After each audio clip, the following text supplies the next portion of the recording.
Production possibility curve. The economy has to choose between alternative combinations of various goods and services. This problem of choice can be illustrated by a simple graph known as production possibility curve or a product transformation curve. A typical production possibility curve is drawn on the following assumptions. First, the country has to choose between alternative combination of only two goods, say LED L and computer monitor M. Second, all productive resources of the country are taken as given, and so is the state of technology, no changes are made in them. Third, all productive resources of the economy are fully employed, there is no wastage or underutilization. Fourth, the productive resources are suitable for the production of both goods L and M. They can, therefore, be shifted from the production of one to the other goods. However, such a shift would reduce the production of the first good and increase that of the other. Fifth, no factor of production is considered to be specific in the production of one good alone and inappropriate for the production of the other. Sixth, we consider the productive efficiency of the productive resources only in physical terms, that is, the units of LED L and computer monitor which they can produce.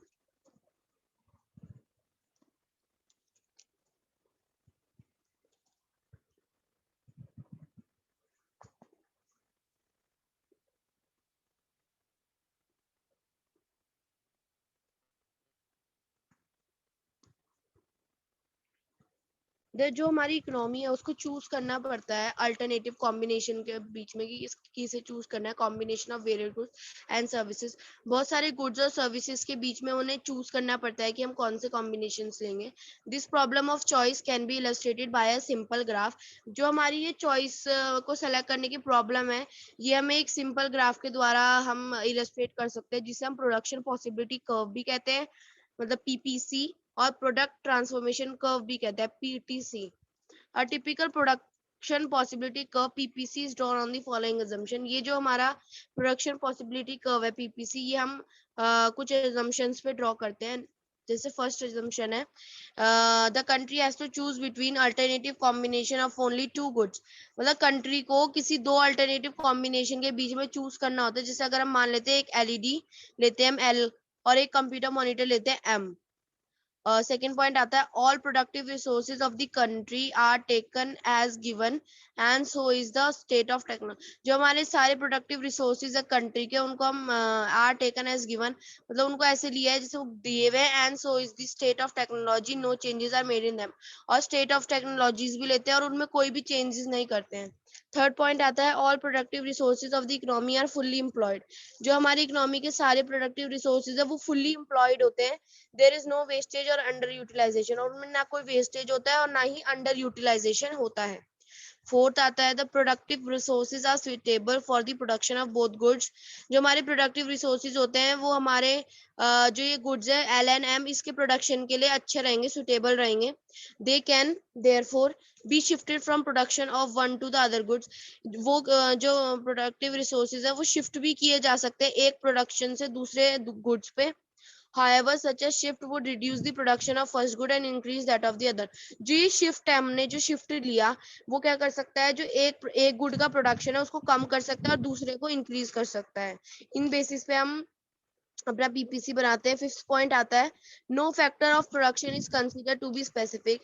कोई भी जो factor है हमारा production का, उसको हम specific नहीं बनाते in the production of one good alone.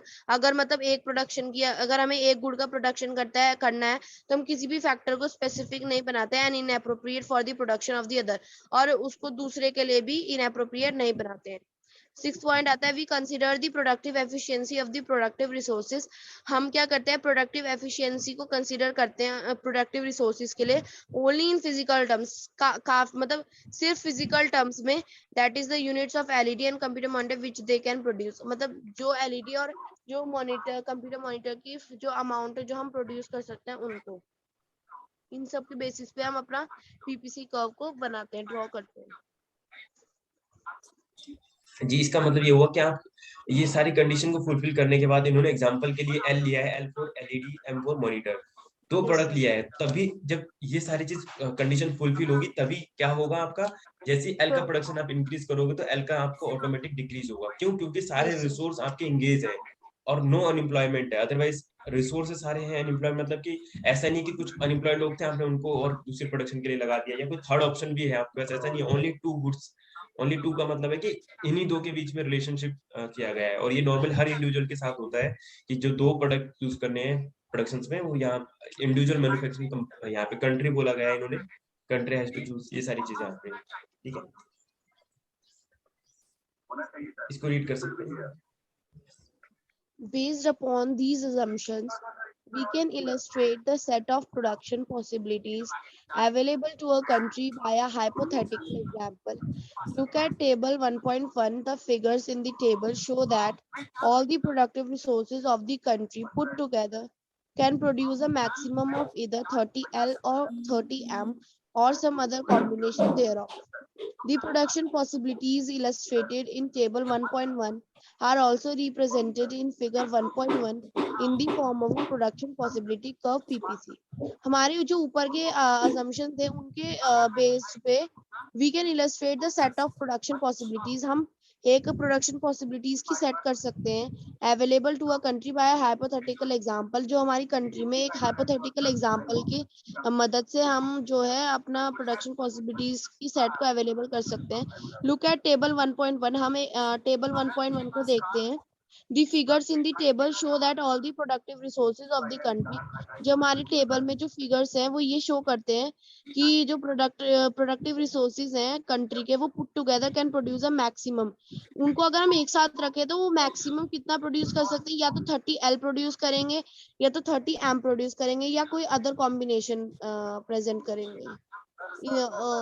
also present in the form of production, और इसको हम प्रोडक्शन फिर पॉसिबिलिटीज के कर्व में दिखाएंगे। Quantity of M is measured along X axis. जो हमारी एम की क्वांटिटी है उसको हम एक्स एक्सिस पे मेजर करेंगे। And the number of L are measured along Y axis.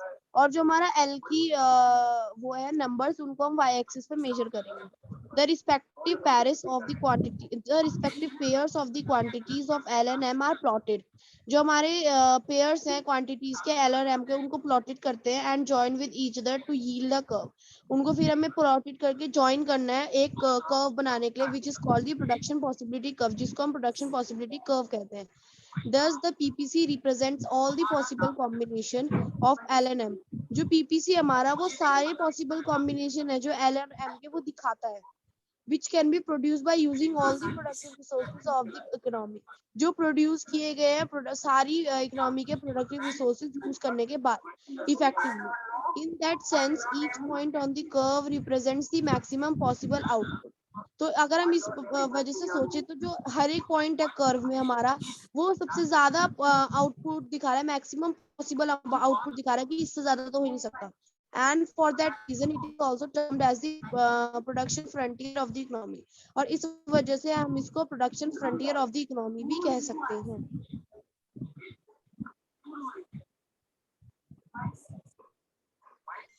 ये अभी जैसे आप इसमें देख सकते हैं, ये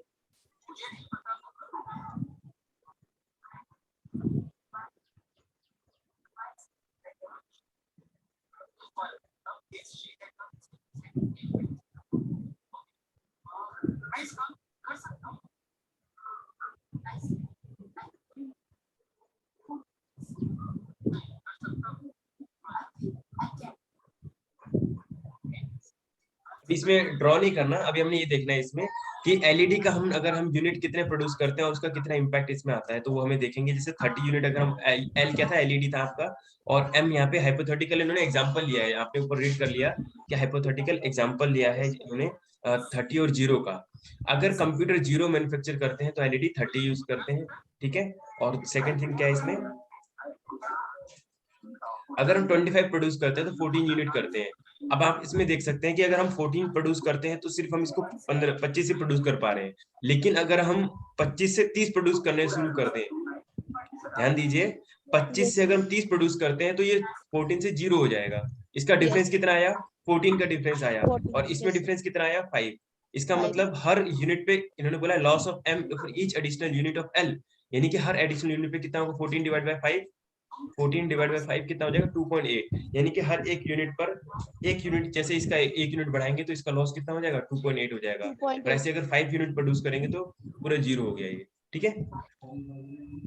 और समझ में आ गया आपको। फिर ऐसे ही इन्होंने हाइपोथेटिकल डाटा लिया है वैसे ही अभी, और ऐसे आप इसका डिफरेंस को डिवाइड करके निकाल सकते हैं, इन दोनों का डिफरेंस और इन दोनों का डिफरेंस को डिवाइड करेंगे तो ये आ जाएगा आपका, सर राइट। जो ये इधर लॉस ऑफ एल, ये इधर वाला है लास्ट वाला, जी लॉस जी। Of L for each, sir ये कैसे निकालेंगे हम?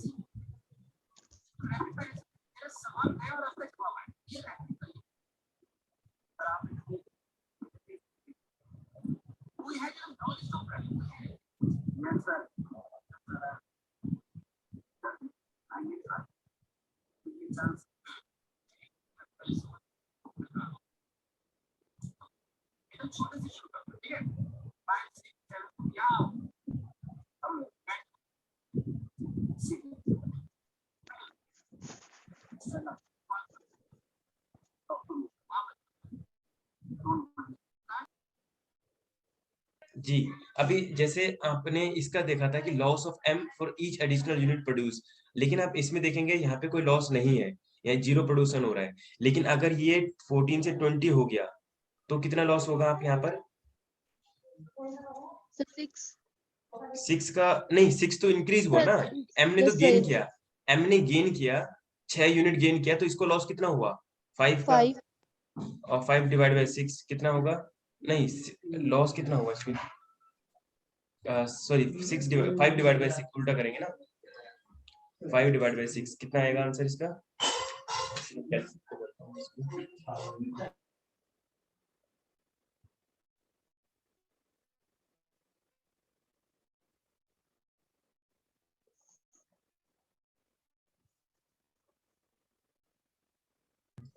5 डिवाइड बाय 6 अगर मैं करता हूँ तो वो ये आ रहा है 0.833। लेकिन यहाँ पे डिफरेंस अगर मैं निकालना चाहूंगा कि इसका लॉस कितना हुआ, तो इसका डिफरेंस को इससे डिफरेंस से डिवाइड करना पड़ेगा। इट यस मींस सर, 5 हाँ, अपॉन 5 डिवाइड बाय 14, 14।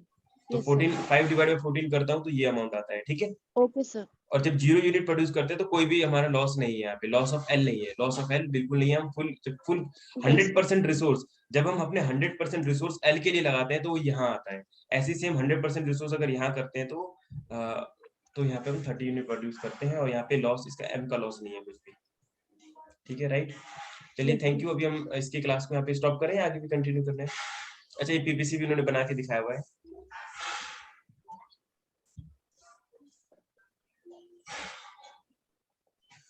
इसकी कुछ प्रॉपर्टीज पढ़नी है। देखो, अभी जैसे प्रियांशी जी आपने इसके अजम्पशंस पढ़े थे ना, 4 यस 5 सर, 6 अजम्पशंस पढ़े थे। एक तो वो भी याद होने चाहिए, जैसे प्रोडक्शन पॉसिबिलिटी कर्व्स के जो अजम्पशंस आपने पढ़े हैं कि सारे रिसोर्स यस अवेलेबल होने चाहिए, कोई अनएम्प्लॉयमेंट नहीं होना चाहिए, सारी चीजें। और इसके रिलेटेड कुछ प्रॉपर्टीज भी होती है पीपीसी कर्व की, तो वो कुछ कैरेक्टरिस्टिक जिसको हम बोलते हैं वो भी हमें लर्न करना है, उसको हम कल कवर करेंगे। ये सारी चीजें हम कल कवर करेंगे one by one. Can PP curve shift हो सकता है क्या? पीपीटी कब ये कब शिफ्ट हो सकता है? जब इसमें इंक्रीज इन एम्प्लॉयमेंट आ जाए, कोई रिसोर्स ऐड कर दें यस और सर, ज्यादा, है ना, मशीनरी ऐड कर दें, तो ये यस सारी सर, चीज पीपीसी कब शिफ्ट हो सकता है, वो सारी चीजें हम इसको कल की क्लास में कवर करेंगे। अभी के लिए हम इतना ही, आगे कल हम कल कंटिन्यू करेंगे। Okay sir.